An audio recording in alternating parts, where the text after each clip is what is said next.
Good afternoon. It's important for me to start at the beginning. What inspired me to become a teacher, specifically a PE teacher? Well, I went to a local secondary school. PE was my favourite subject alongside maths.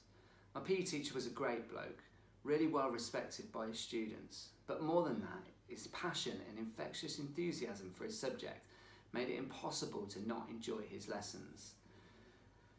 That and his references to Manchester United and Badgers. Mr. Paver, you sowed the seeds for the passion that I have in my subject. I then went on to work at a local play scheme where I further developed skills which led me to my university degree and 4 years later, a qualified teacher. Anyway, enough about me, more about my great subject and its potential to be so influential in all of our lives. Firstly, I want to clarify the difference between physical activity and physical education. They're often confused and even more so lately.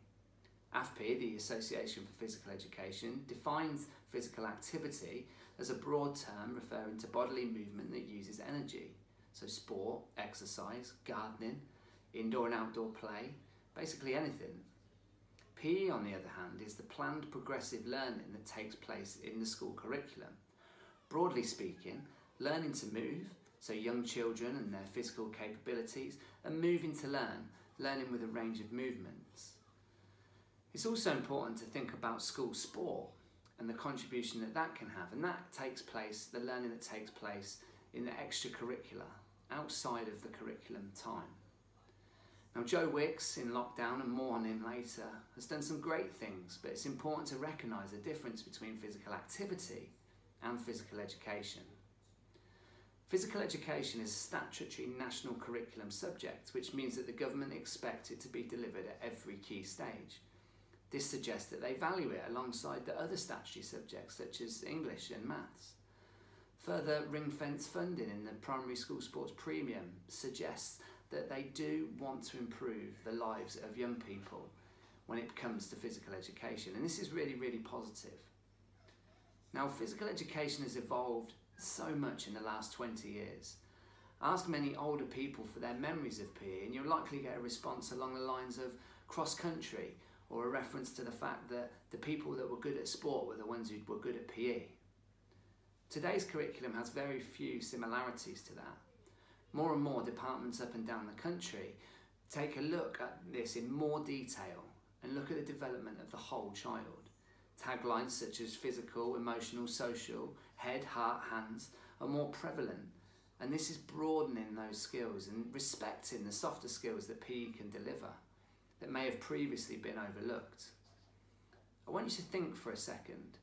What sort of skills do you think you would see being developed in a normal PE lesson?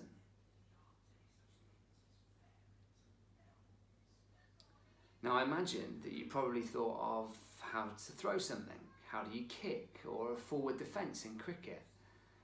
How many of you thought of improved confidence, character building, increased resilience, ability to analyse, develop your leadership skills, provide feedback, and many, many other skills? These skills are often undervalued, not by PE teachers, but by the outside world. But then conversely, they're often the skills that employers will look for when appointing new candidates. My final reference is with respect to emotional and social well-being and the link to mental health. 10% of 5 to 16-year-olds have a mental health illness. 33% of 11 to 16-year-olds have poor body confidence. 92% of 15 to 16-year-olds suffer from examination stress. 33% of Year 6 pupils are obese or overweight. Now, PE can have a proven positive impact on all of that. Public Health England released a paper in November 2014 that discussed the link between pupil health and well-being and attainment. The key findings were that pupils who have better health and well-being are likely to achieve better academically. A positive association exists between academic attainment and physical activity levels. So you can see how important it is and how powerful PE and physical activity can be.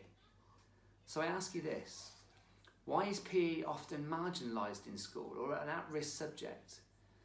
Research undertaken by the Youth Sport Trust in 2018 concluded that at a time when young people are becoming more sedentary, they are receiving fewer opportunities within school sport timetable to be physical active.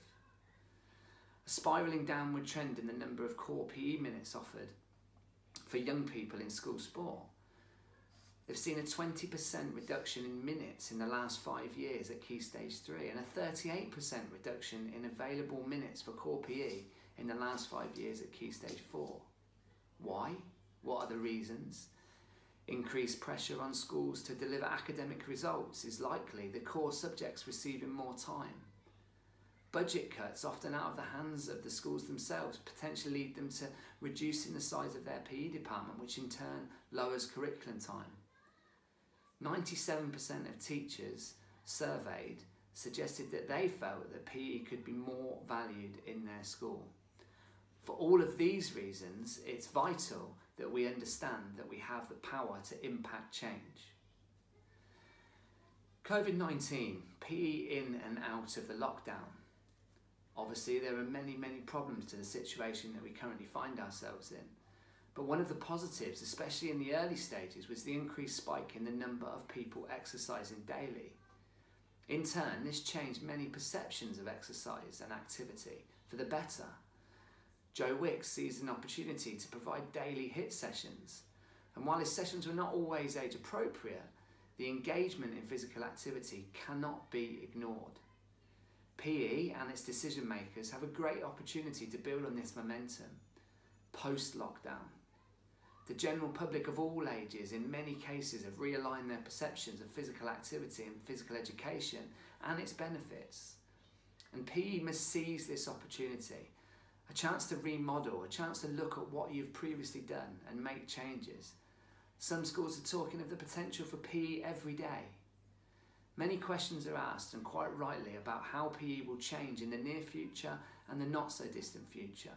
But it's an opportunity for us to press the reset button and consider a time for leaders to put their core values at the centre of the curriculum. Above all, it's important that we recognise that the importance and effect that PE has had on children and young people during this time and what we can do about it. So, who has the responsibility? I have a responsibility to ignite the passion, the same passion that John Paver ignited in me many years ago. And I don't mean to create lots of mini PE teachers. I mean to ensure that children and young people value physical education and the skills that it can develop. If this leads to a healthy and active lifestyle, then that's even better. Parents, teachers, head teachers, friends, you have the responsibility to ignite the passion and support the children and young people in your lives. I challenge you to do that. I challenge you to display positive attitudes towards physical education and physical activity to ensure that the young people in your lives get the best possible offer.